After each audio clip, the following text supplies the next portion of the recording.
श्री स्वामी समर्थ. स्वामी म्हणतात, संकटांना घाबरून मागे फिरायचे की धैर्याने त्यांना सामोरे जायचे. निर्णय तुमचा आहे. भिऊ नकोस, मी तुझ्या पाठीशी आहे. श्री स्वामी समर्थ. श्री गुरुदेव दत्त. अवधूत चिंतन. श्री गुरुदेव दत्त. पाहू शकता आजच्या दिव्यामध्ये हे तयार झालेलं आहे. तुम्हीच पाहू शकता चाफ्याची फुलं तयार झालेली आहेत बघा. आणि आपल्या दिव्यामध्ये रोज रोज फुलं तयार होतात. कधी जास्वंदीची, कधी औदुंबराचं झाड, तर कधी चाफ्याची फुलं. आजच्या दिव्यामध्ये चाफ्याची फुलं तयार झालेली आहेत, पाहू शकता. श्री स्वामी समर्थ. श्री गुरुदेव दत्त. अवधूत चिंतन. श्री गुरुदेव दत्त. चला, तुम्ही दिव्यामध्ये पाहिलं असेल, जेव्हापासून मी पारायण सुरू केलेलं आहे तेव्हापासून आपल्या दिव्यामध्ये रोज फुल तयार होते. आज तर छान अशी चाफ्याची फुलं तयार झालेली आहेत. नवसामुळे कार्य होत नसेल तर पहिल्या जुन्या लोकांना नाही का, बरेच लोकांना असे नवसं बोलायची सवय होती आणि काही काही लोक नवसं बोलतात आणि मग एक्सपायर होतात. मग त्यांचे नवस करायचे राहून जातात आणि मग त्या नवसामुळे परिवाराला भोगावे लागतात. त्यामुळे नवस खूप कमी बोला. फक्त स्वामी सेवा करा, नवस बोलू नका. नवस कोणतेही बोलले तर तात्काळ तुम्ही फेडून टाका, नाही तर त्यांनी नाही का घरामध्ये बरेच काही अडचणी येतात. कार्य होत नाहीत, लग्न कार्याने अडचणी येतात, मोठमोठे हाती घेतलेले कार्य होत नाहीत, पैसा येतो, पैसा टिकत नाही, आजार पण येतं. बऱ्याच काही आपल्या घरामध्ये नेगेटिव्ह म्हणजे नकारात्मक एनर्जी राहते, नकारात्मक विचार राहतात, नकारात्मक एनर्जी राहते.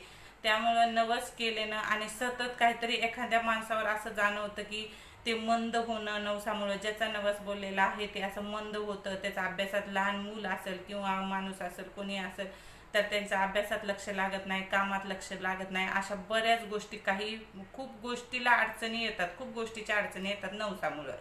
तर आणि काही काही नवस बोलतात, मग एक्सपायर होऊन जातात आणि ते नवस सांगायचं राहून जाते आणि फेडायचे राहून जाते. आणि काही जण नवस बोलतात आणि नवस बोलून झाल्यानं खूप काही नवस बोलतात, काही फेडले जातात आणि काही राहून जातात, मग ते आठवत नाहीत.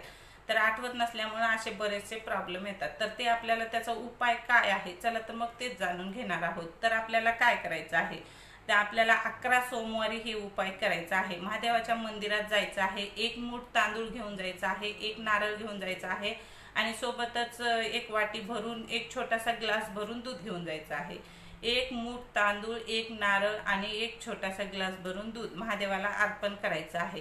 एक लक्षात ठेवा, नारळ जे आहे ना, महादेवाच्या शिवलिंगावर कधीही अर्पण करू नका. साईडला ठेवलं तरी चालेल, पण शिवलिंगावर अर्पण करायचं नाही, खाली ठेवायचं. आणि दूध आणि तांदूळ तुम्ही शिवलिंगावर अर्पण करू शकता किंवा त्यांच्या बाजूला पण ठेवू शकता. अशा पद्धतीचा उपाय करायचा आहे आणि आपल्याला हे उपाय 11 सोमवार करायचा आहे.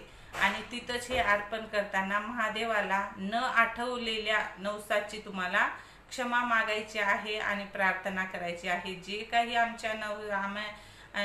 आठवत नाही, या नवसामुळे आम्हाला त्रास होत आहे, अडचणी येत असतील तर ही आमची क्षमा स्वीकार करा आणि आमच्या कामात जे अडथळे येतात, जे काही तुमचे कामं अडकलेले आहेत, त्याची विनंती करा आणि ते लवकरात लवकर पूर्ण व्हावे. म्हणून अशा पद्धतीचा उपाय करा. तुम्हाला जर हा उपाय आवडला असेल तर नक्की शेअर करा, नवीन असाल तर फॉलो करा, सबस्क्राईब करा, चॅनलला सबस्क्राईब करा आणि श्री स्वामी समर्थ लिहायला विसरू नका आणि जाता जाता लाईक नक्की करीत जा. श्री स्वामी समर्थ. आणखीन अशाच व्हिडिओसाठी आपल्या चॅनलला फॉलो करा. श्री स्वामी समर्थ. श्री गुरुदेव दत्त.